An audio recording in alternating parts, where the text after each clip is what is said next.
എല്ലാ പ്രധാന സമുദ്രങ്ങളുടെ ഉപരിതലത്തിൽ രൂപം കൊള്ളുന്നതും ഭ്രമണം ചെയ്യുന്നതുമായ സമുദ്രജല സംവിധാനങ്ങൾ. ഇവ വൃത്താകൃതിയിൽ സമുദ്രജല പ്രവാഹങ്ങൾ രൂപം കൊള്ളാൻ കാരണമാകുന്നു. ഇതിന്റെ ആൻസർ ഓപ്ഷൻ സി, ഗയറുകൾ. കടൽ ജലത്തിൽ വലിയ തോതിലുള്ള ചുഴിരൂപത്തിലുള്ള ചലനത്തെയാണ് ഓഷ്യൻ ഗയർ അല്ലെങ്കിൽ സമുദ്ര ഗയർ എന്ന് വിളിക്കുന്നത്. സമുദ്രങ്ങളിലെ കാറ്റും ഭൂമിയുടെ കറക്കവും മൂലം രൂപപ്പെടുന്ന കൂറ്റൻ ജലചക്രങ്ങളാണ് ഗയറുകൾ. ഇവ എങ്ങനെ രൂപപ്പെടുന്നു? സമുദ്രത്തിലെ ജലം ഒരേ ദിശയിൽ കറങ്ങാൻ പ്രധാനമായി 3 ഘടകങ്ങളാണ് സഹായിക്കുന്നത്. ആഗോളവാദങ്ങൾ. കാറ്റ് കടൽ ഉപരിതലത്തിലെ ജലത്തെ തള്ളുന്നു. കോറിയോലിസ് പ്രഭാവം. ഭൂമിയുടെ കറക്കം കാരണം വടക്കൻ അർദ്ധഗോളത്തിൽ ജലം വലത്തോട്ടും തെക്കൻ അർദ്ധഗോളത്തിൽ ഇടത്തോട്ടും തിരിയുന്നു. കരയുടെ സാന്നിധ്യം. ഭൂഖണ്ഡങ്ങളുടെ തീരങ്ങൾ ഈ ജലപ്രവാഹങ്ങളെ തടഞ്ഞു നിർത്തി ഒരു വൃത്തരൂപത്തിലേക്ക് മാറ്റുന്നു. ലോക മഹാസമുദ്രങ്ങളിലായി പ്രധാനപ്പെട്ട 5 ഗയറുകളാണ് ഉള്ളത്.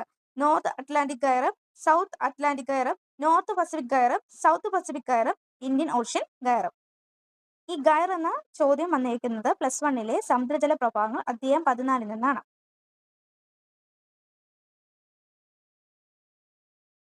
സമുദ്രജല പ്രവാഹങ്ങൾ എന്നതിൽ ഗയർ എന്നാണ് എന്ന് നമുക്ക് നോക്കാം. സമുദ്രജല പ്രവാഹങ്ങൾ. സമുദ്രത്തിനുള്ളിലെ നദികൾ എന്ന് വിശേഷിപ്പിക്കാവുന്ന വിധം സമുദ്രജല പ്രവാഹങ്ങൾ നിശ്ചിത ദിശയിൽ നിശ്ചിത പാതയിലൂടെ കൃത്യമായ അളവിലുള്ള നീരൊഴുക്കിനെ സൂചിപ്പിക്കുന്നത്.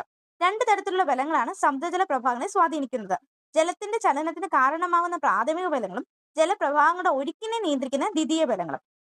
സമുദ്രജല പ്രവാഹങ്ങളെ സ്വാധീനിക്കുന്ന പ്രാഥമിക ബലങ്ങളാണ് സൗരോർജ്ജത്താലുള്ള താപനം. പ്രാഥമിക ബലങ്ങൾക്ക് എക്സാമ്പിളാണ് സൗരോർജ്ജത്താലുള്ള താപനം, കാറ്റുകൾ, ഗുരുത്വാകർഷണ ബലം, കോറിയോലിസ് ബലം. സൗരോർജ്ജമേറ്റ് സമുദ്രജലം വികസിക്കുന്നു. അതിനാൽ മധ്യ അക്ഷാംശ മേഖലയെ അപേക്ഷിച്ച് മധ്യരേഖാ പ്രദേശത്തെ സമുദ്രനിരപ്പ് 8 സെന്റിമീറ്റർ ഉയർന്നു കാണുന്നത്. ഇത്തരത്തിൽ സൃഷ്ടിക്കപ്പെടുന്ന നേരിയ ചരിവിലൂടെ ജലം ഒഴുകുന്നു.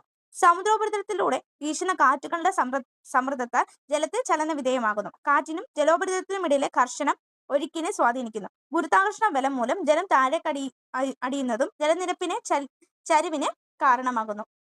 കോറിയോലിസ് പ്രഭാവം നിമിത്തം ഉത്തരാർദ്ധഗോളത്തിൽ വലത്തോട്ടും ദക്ഷിണാർദ്ധഗോളത്തിൽ ഇടത്തോട്ടും ജലപ്രവാഹങ്ങൾക്ക് ദിശാവ്യതിയ ചലനം ഉണ്ടാകുന്നു. ഇത്തരത്തിൽ അതിവിശാലമായ സമുദ്രഭാഗങ്ങളെ ചുരുട്ടിയുണ്ടാക്കുന്ന ചാക്രിക ജലപ്രവാഹങ്ങളെ ഗയേഴ്സ് അല്ലെങ്കിൽ ഗയറുകൾ എന്ന് വിളിക്കുന്നു.